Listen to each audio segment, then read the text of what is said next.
प्यारे बच्चों, 9वीं कक्षा के विज्ञान के पहले चैप्टर हमारे आसपास के पदार्थ के दूसरे लेक्चर में आपका स्वागत है। इससे पहले हमने फर्स्ट लेक्चर में पढ़ लिया था कि पदार्थ क्या होता है और पदार्थ का भौतिक स्वरूप किस प्रकार का होता है। और भौतिक स्वरूप में हमने देखा कि पदार्थ जो छोटे छोटे कणों से मिलकर के बना होता है और ये कण बहुत ही छोटे छोटे होते हैं और इनको हमने क्रियाकलाप द्वारा भी समझा था। अब देखिए, उसके बाद हमने ये देखा कि पदार्थ के जो ये कण हैं उनके अंदर कौन कौन से विशेष गुण होते हैं। तो हमने ये देखा कि पदार्थ के कणों के बीच में खाली स्थान होता है, बिल्कुल कंटिन्यूअस नहीं होते, और पदार्थ के कण जो है वो लगातार गतिशील होते हैं। इसके अलावा पदार्थ के कण एक दूसरे को आकर्षित करते रहते हैं, यानी उनके बीच में एक आकर्षण बल होता है और ये हर एक पदार्थ की नेचर के अनुसार जो है वो इस बल का सामर्थ्य अलग अलग होता है।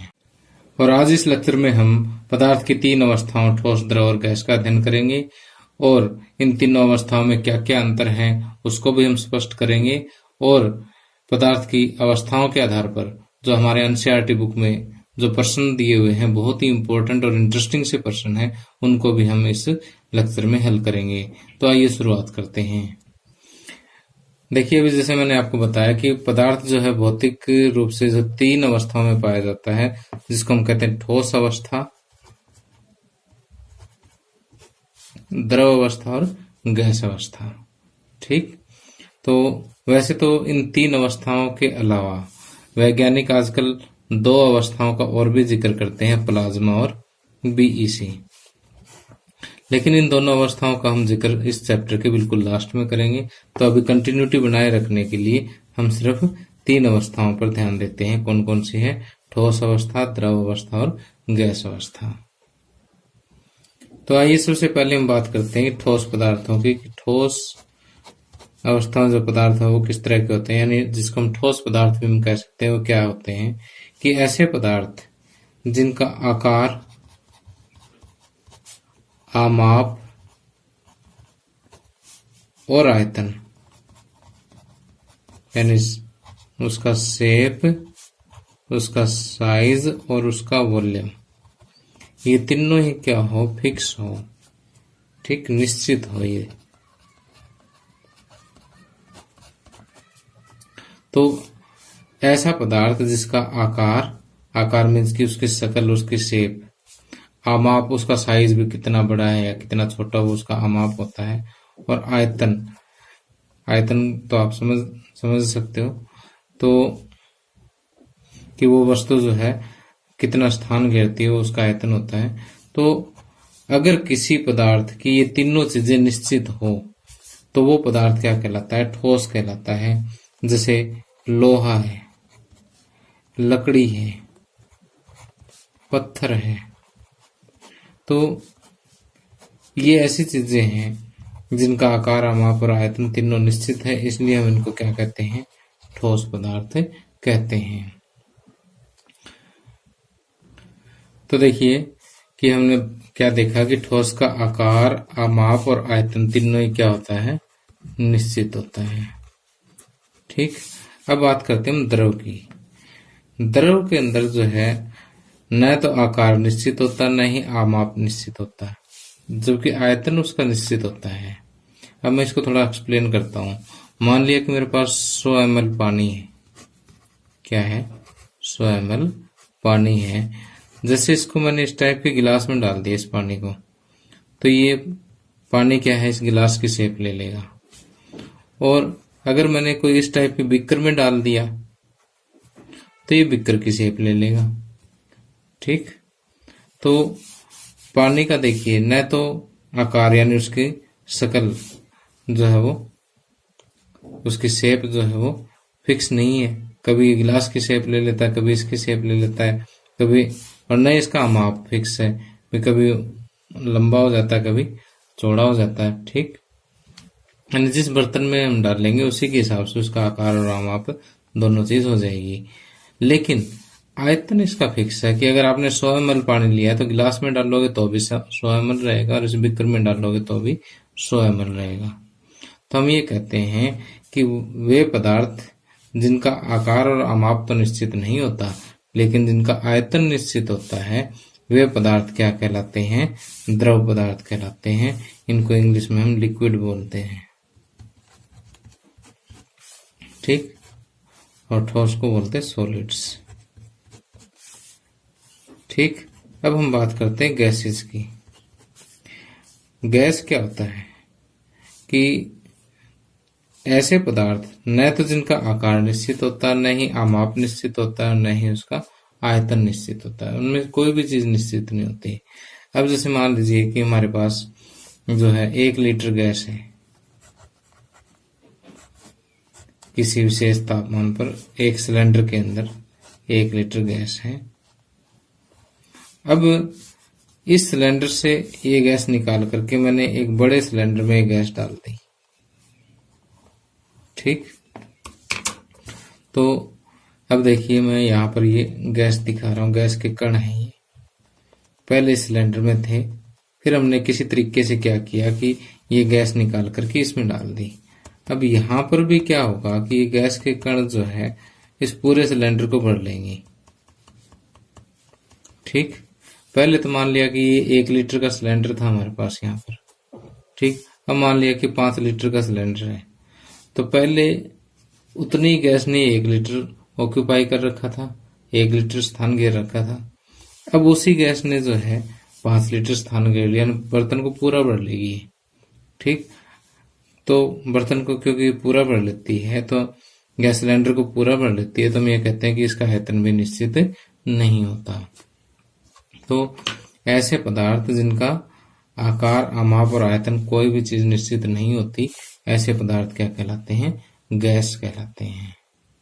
अब गैस का आप उदाहरण दे सकते हैं, जैसे ऑक्सीजन है, नाइट्रोजन है, हाइड्रोजन है,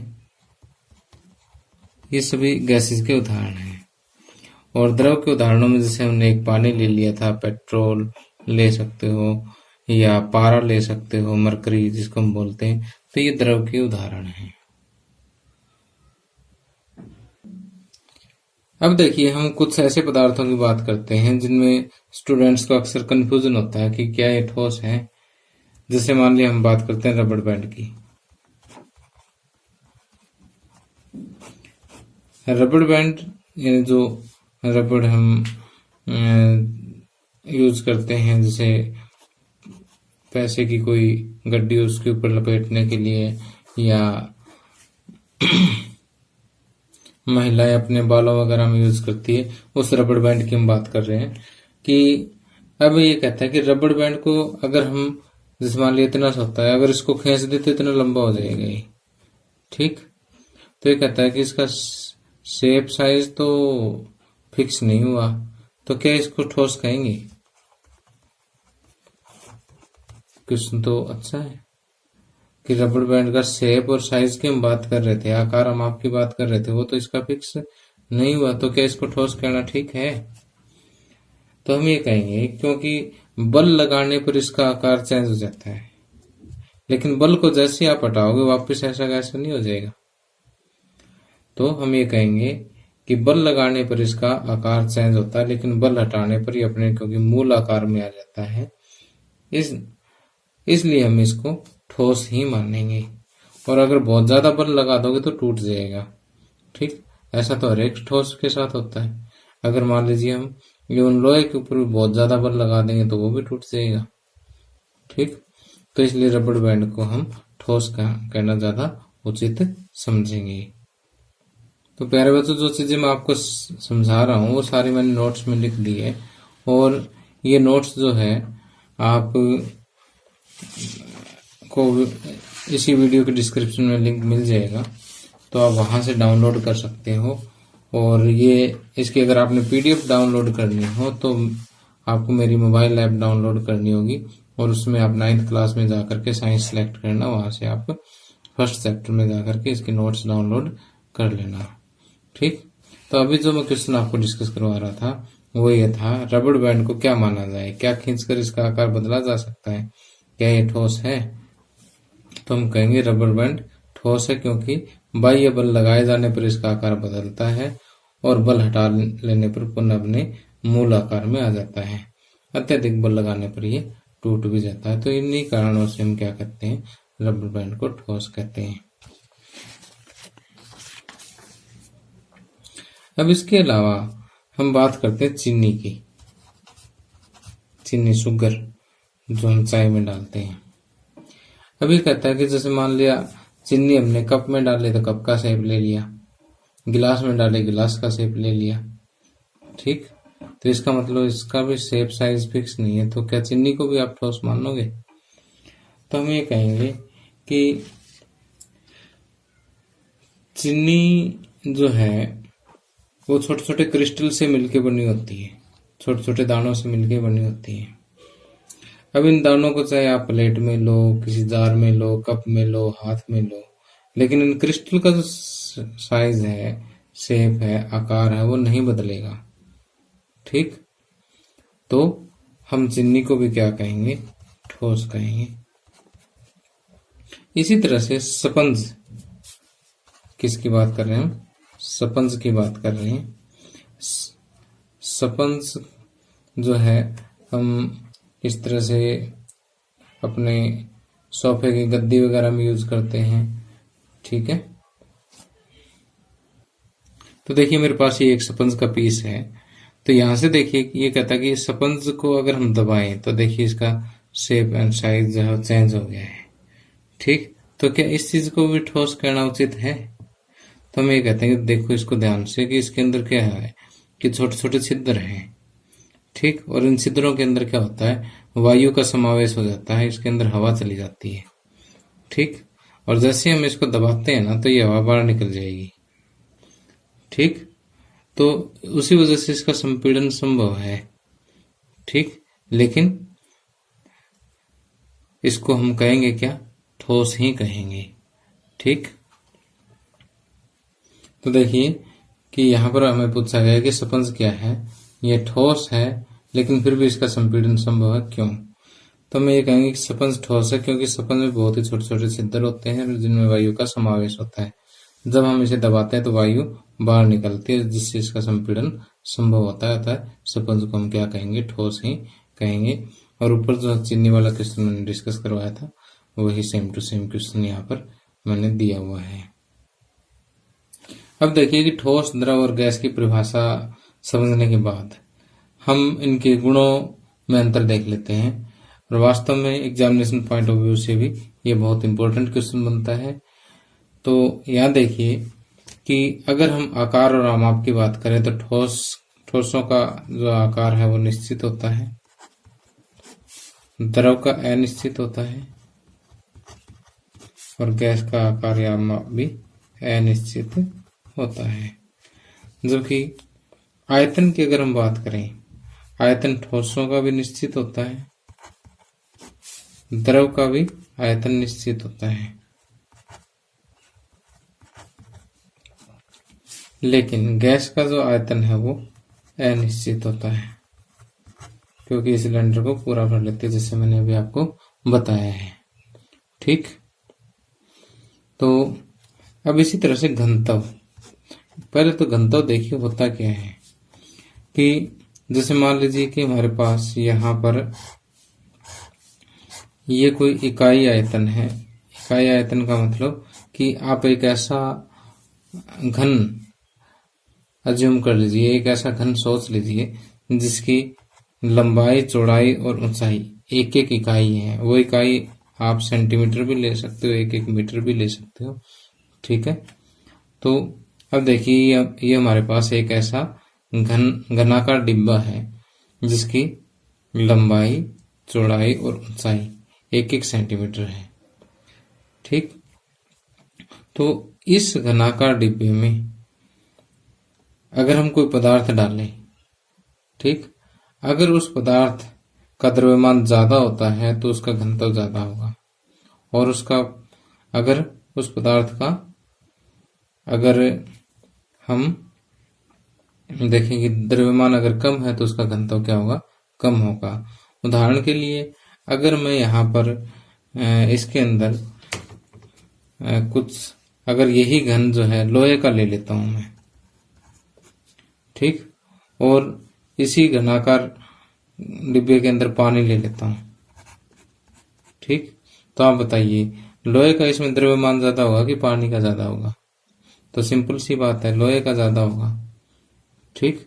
तो हम ये कहेंगे कि लोहे का घनत्व क्या है, पानी की बजाय ज्यादा है।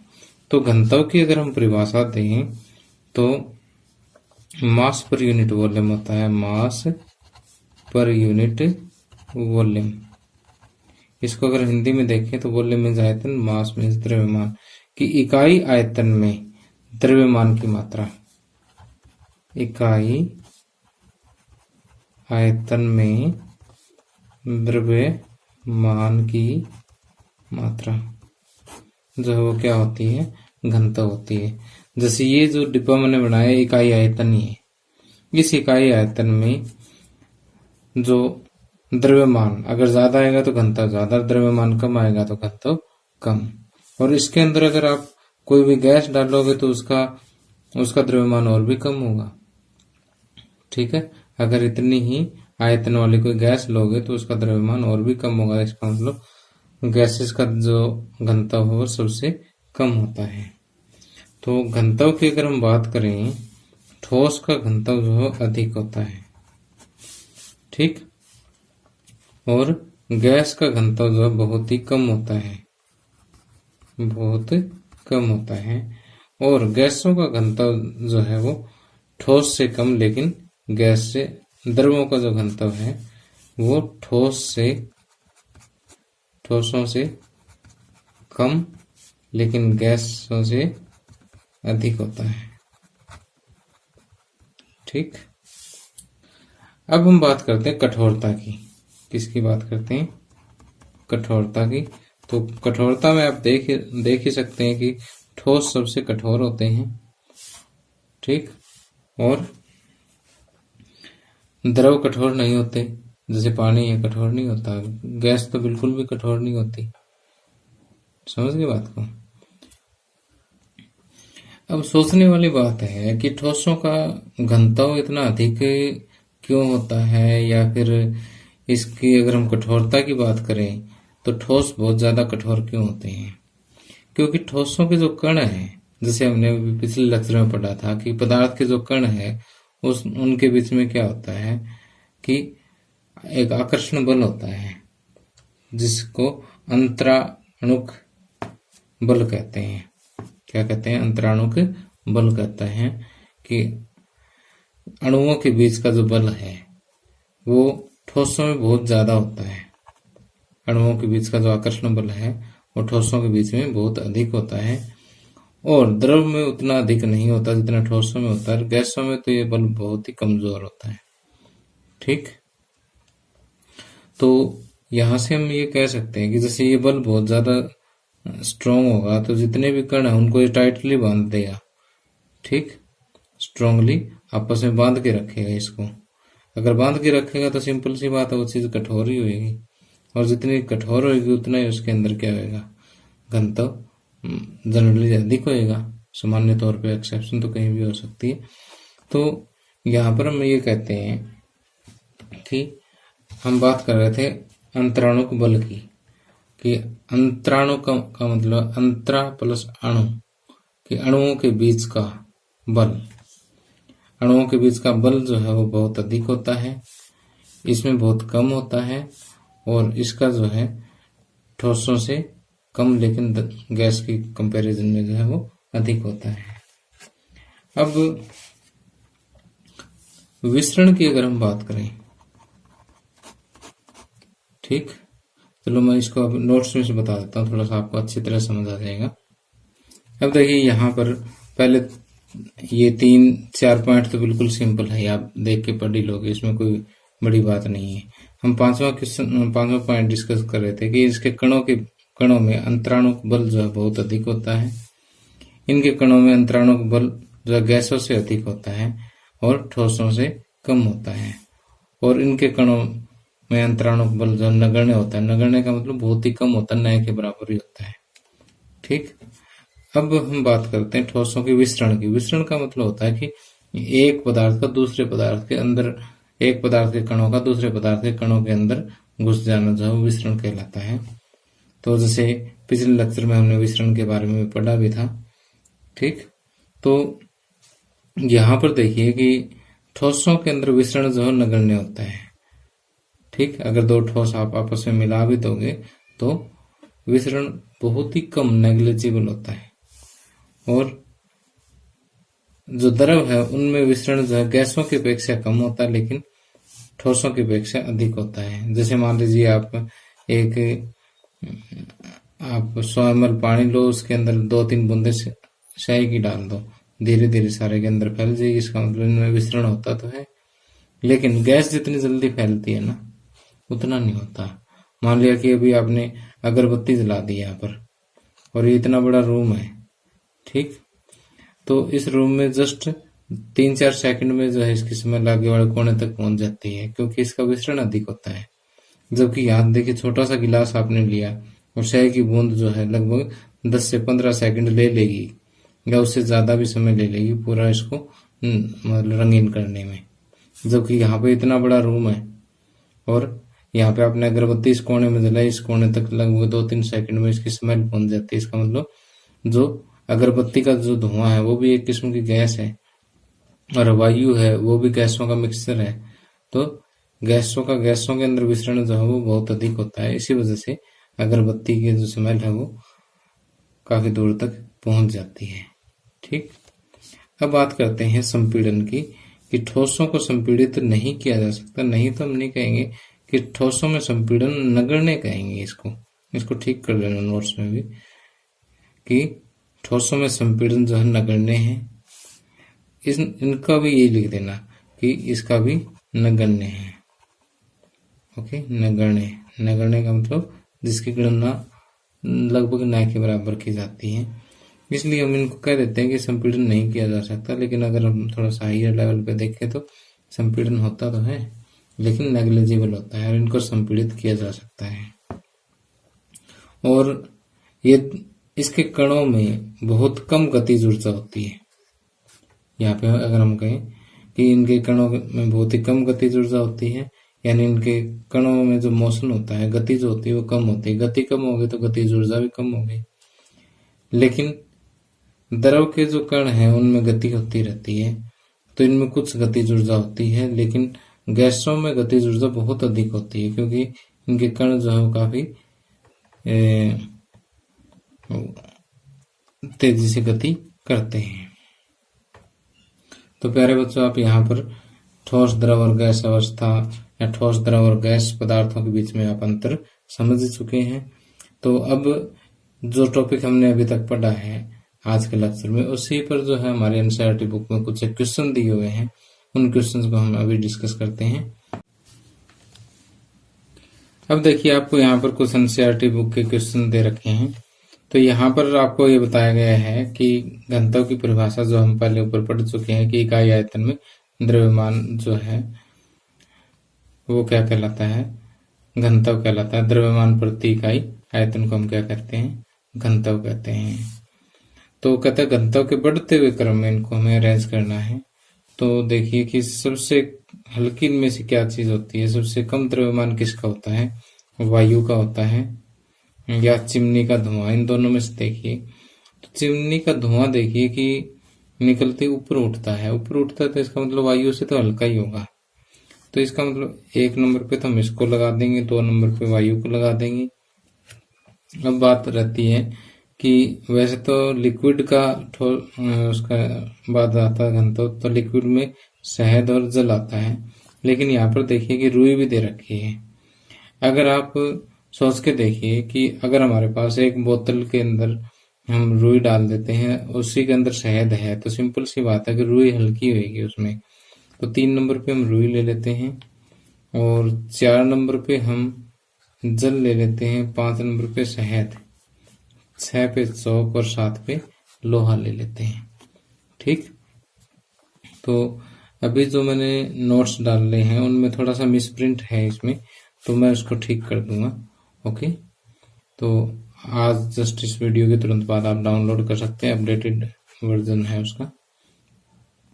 तो नोट्स में ये गलती से एज इट इज कॉपी लग गया था मेरे से, तो कोई बात नहीं, इसको आप अपडेट कर लेना। ये जो मैंने आपको बताया सही आंसर है।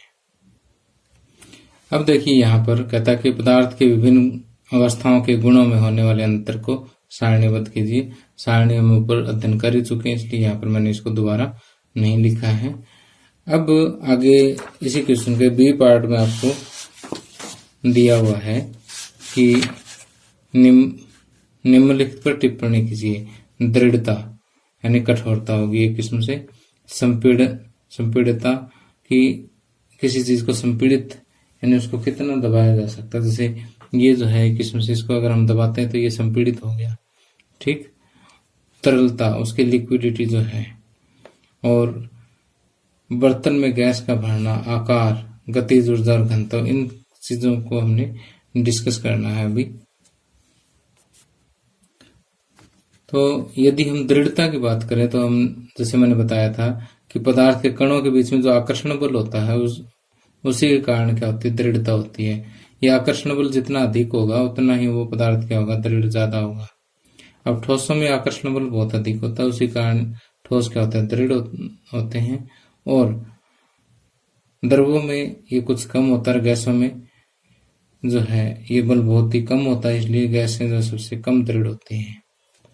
संपीड़ितता का मतलब होता है कि किसी पदार्थ के ऊपर बल लगा करके उसके कणों के बीच की दूरी जो है वो कम करना। अब ठोस जो है, ठोस और द्रव, इनमें ये गुण जो है नगण्य होता है, बहुत ही कम संपीड़ित होते हैं। और गैसों में संपीड़न का गुण पाया जाता है। गैसों के लिए संपीड़न का अगर आप चाहो तो आप ऐसा करो कि एक इस तरह से जो है सिरिंज आप ले सकते हो, ठीक। किसी मेडिकल स्टोर से आप 5 या 7 रुपए की खरीद सकते हो। आपको नई सिरिंज ही यूज करनी है, कोई पुरानी यूज नहीं, एक्सपेरिमेंट नहीं करना। तो यहाँ पर देखिए उसके आगे आप एक रबर का कारक लगाइए, ठीक। पहले इसको खोल लीजिए, रबर का कारक लगा करके ऊपर से इसका पिस्टन दबाइए, काफी हद तक कंप्रेस हो जाएगी, लेकिन उसके बाद ये कंप्रेस नहीं होगी, ठीक।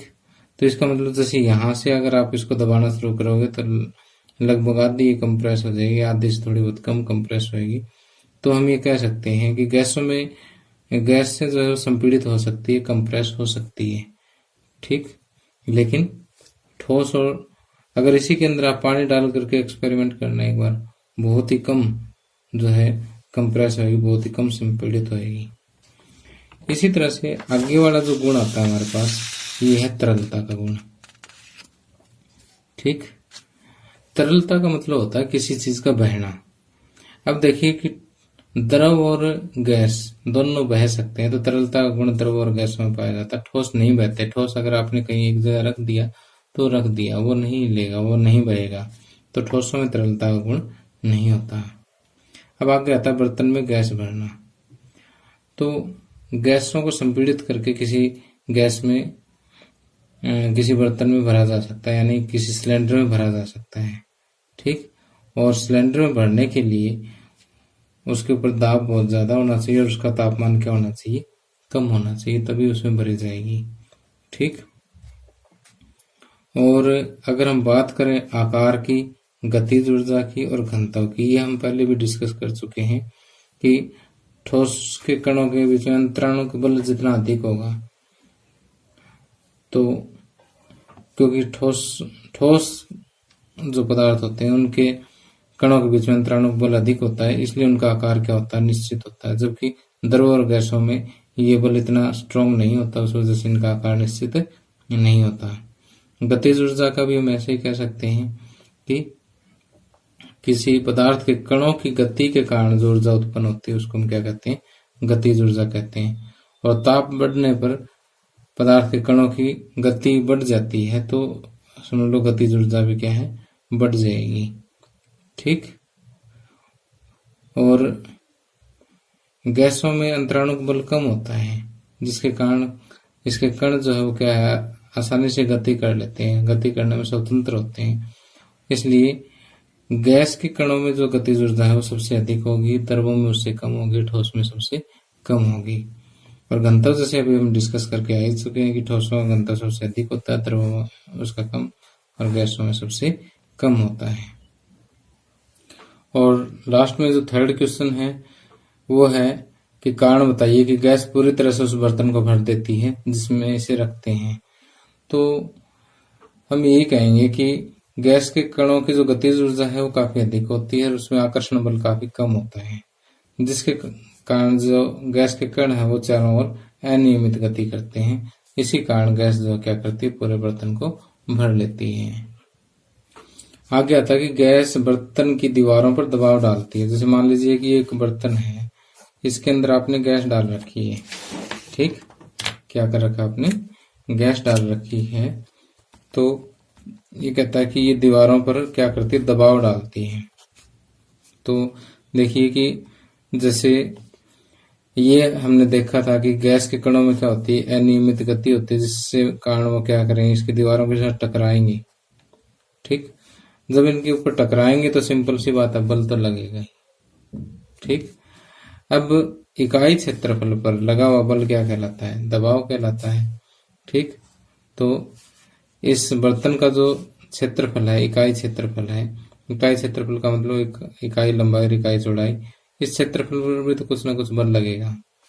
ठीक, तो इकाई क्षेत्रफल पर लगा हुआ बल ही क्या कहलाता है, दबाव कहलाता है। तो हम ये कह सकते हैं कि गैस बर्तन की दीवारों पर क्या करती है, दबाव डालती है। क्यों डालती है, क्योंकि उसकी गति के कारण क्या है, ये दीवारों से टकराती है, जिसके कारण बल लगता है।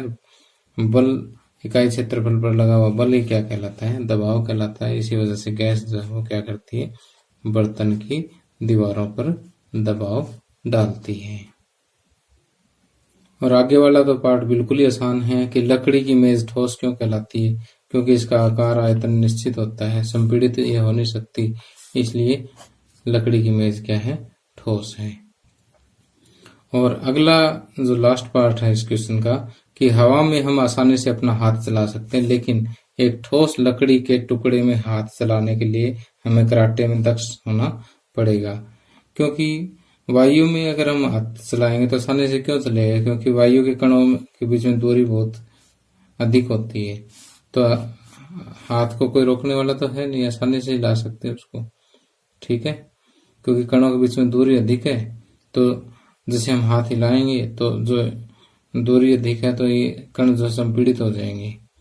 ठीक, जबकि ठोस के कणों के बीच में दूरी क्या है, नगण्य होती है। ठीक, जिस कारण ठोस लकड़ी के टुकड़े को चलाने के लिए हमें कराटे में दक्ष होना पड़ेगा। अगर कराटे हम सीख गए तो हम पूरी एनर्जी जो है एक जगह पे कंसंट्रेट करके उस लकड़ी को तोड़ भी सकते हैं, या यहाँ पर हम एक कुल्हाड़ी की हेल्प से भी इसको काट सकते हैं। तो आपने ऐसा कोई एक्सपेरिमेंट नहीं करना कि आप लकड़ी को तोड़ने का प्रयास करें, क्योंकि मैं सिर्फ थ्योरी समझा रहा हूँ, प्रैक्टिकल नहीं करवा रहा हूँ आप लोगों को। तो प्यारे बच्चों, आज के लेक्चर में बस इतना ही। अगले लेक्चर में जो है, अगले लेक्चर में हम पदार्थ की अवस्थाओं में जो है परिवर्तन किस तरह से होता है, कि जैसे ठोस को द्रव में, द्रव को गैस में, या गैस को द्रव में, द्रव से ठोस में, किस तरह से हम आपस में इनको बदल सकते हैं, क्या क्या कंडीशन इनकी होती है। और इसी टॉपिक के अंतर्गत हम बहुत ही महत्वपूर्ण प्रश्नों को हल करेंगे। इसके अलावा एक क्वेश्चन हमारा आज और रह जाता है, इसका कि सामान्यतः ठोस पदार्थों की अपेक्षा द्रवों का घनत्व कम होता है, लेकिन बर्फ जो है ठोस होते हुए भी पानी के ऊपर तैरती है, लेकिन ऐसा क्यों होता है। तो एक बार आपने ये क्वेश्चन का आंसर नोट्स में से पढ़ के इसको समझना है। बाकी कल के लेक्चर के लास्ट में जो मैं इसको डिस्कस कर दूंगा। तो प्यारे बच्चों, आपको मेरा लेक्चर कैसा लगा मुझे कमेंट करके जरूर बताइएगा, तो ताकि आपके जो कमेंट है उन पे मैं अमल करके आपके लेक्चर को और ज्यादा बढ़िया बना सकूं। Thank you, have a nice day.